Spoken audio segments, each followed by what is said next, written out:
Hi guys, so this is a continuation from our last tutorial, okay? The sewing part of this dress. So if I get to watch the cutting tutorial, I'm going to be dropping the link in the description box, or you view my channel, go to videos and click on the first one before this very last one, okay? So we're going to be learning how to sew this beautiful dress as promised. Okay, so these are the piece. I've already transferred to my actual fabric, and I'm going to start sewing this from the front piece. Okay, I'll start with the front piece. So this is me arranging the front piece here. I'm going to head over straight to my sewing machine and I'm going to stitch with half an inch on both sides. And this is lining for the front piece as well. Okay, so I'm also going to do the same thing on the lining. After joining the actual fabric, you can see what I have here. I had to iron my seam opening as well. So from your underbust, you can make a notch on the underbust while cutting, or you place your tape from the shoulder, come down by your underbust, go ahead and mark just like this for my client. So after rolling a straight line across for your underbust, you are going to cut a ridgeline boning and also get the center line of your center front just like this. So the next thing you want to do now is to place your boning on that center line. Okay, you place your boning on that center line, place it again on this other side, repeat the same thing on the other side. Then on the other side here, you're going to mark about 2.5 inch, like you create a boning channel line of 2.5 inch. Then you also go ahead and place your boning and stitch. Okay, so I've gone ahead to stitch, as you can see. So I want to now go ahead and iron so it will look very flat.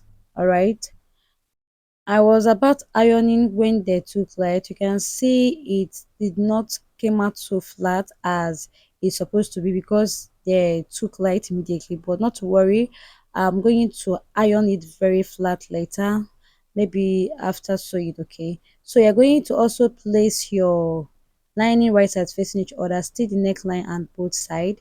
So after stitching the neckline and both side, you can see what I have here. Next thing I want to do is to fold into two like so. I want to trim the armhole. Okay, so from that point I came down by 7.5 inch, and I'm going to make the armhole curve. I'll make an armhole curve like so, then go ahead and trim it out. So whenever you sew a princess dart, don't forget to trim your armhole. Okay, next thing you want to do is to work on your back piece. So this is the back piece. You're going to place your lining right sides facing each other like so. Go ahead and stitch the neckline and both side. Okay, once you're done stitching, you have something look like this. Next thing I want to do is to make my dart. Okay, I'm going to make that on both piece. So after making the dart, you can see what I have here. Can you see? So the next thing I want to do now is to I'm going to place the front piece and also place the back piece right sides facing each other. I want to go ahead now to join my shoulder. Okay, so if you're joining your shoulder, you're going to join it like so.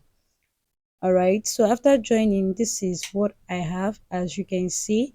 So the next thing I want to do is to keep this aside and I'll work on the sleeve. So this is the sleeve and this is the flare for the sleeve. Okay, next, run a gather stitch on the flare part, gather it and attach to the sleeve. Okay, repeat the same thing on the other side.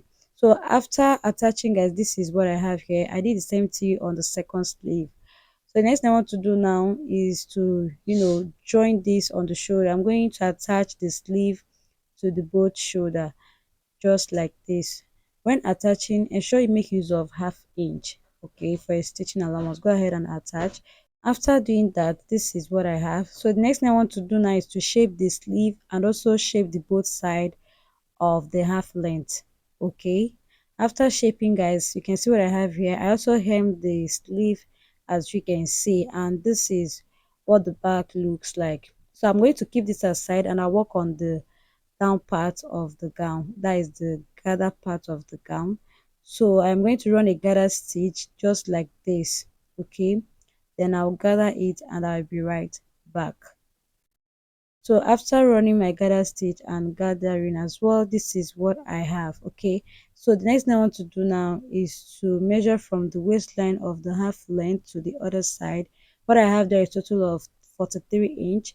So I am going to also measure 43 inch on this girdles. Okay, so the fabric there is on a fold. All right, so I'm going to divide the 43 into two, and I'll measure. So after measuring, I got what I wanted, and that's it. So the next thing I want to do now is to attach the girdle to the half length, just like this.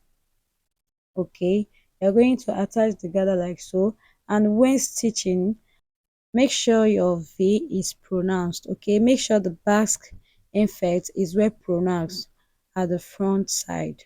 You get, just make use of the V, or you can work with your chalk. After joining the gathers to the half length, you can see what I have here. You can see how the curve looks like. Can you see? So the next thing I want to do now is to, I'm going to trim the length of this gown. Okay, the length of this gown is actually 42 inch for my client, but because of this basque effect, I have excess. Okay, so what I did was to place the tape from the underbust, and this is the 42, so I'm going to give extra half inch for folding allowance. Then I'll just go ahead and trim the excess I have there. Okay, so I'm going to spread this on the floor. You can see how it looks here. Can you see? You can see the excess. So we are going to trim like so, but before you trim, ensure you take your full length. Okay, ensure you place your tape from the shoulder, take your full length before you trim it out. Okay, so I've gone ahead to trim my out. I've trimmed this out. You can see what I have here. Can you see? Next you want to do is attach your zip, and you are good to go. So this is the dress of my mannequin. You can see how it looks like. The mannequin is not even giving justice to this dress. Once my client put on the dress, take a picture. I'm going to upload the picture. Okay, so you see how it looks on the body key. Okay, so if you are watched to this point, thank you so much for watching. Don't forget to hit on the subscribe button. Give this video a thumbs up. Thank you so much. I'll see you guys in my next one. Bye.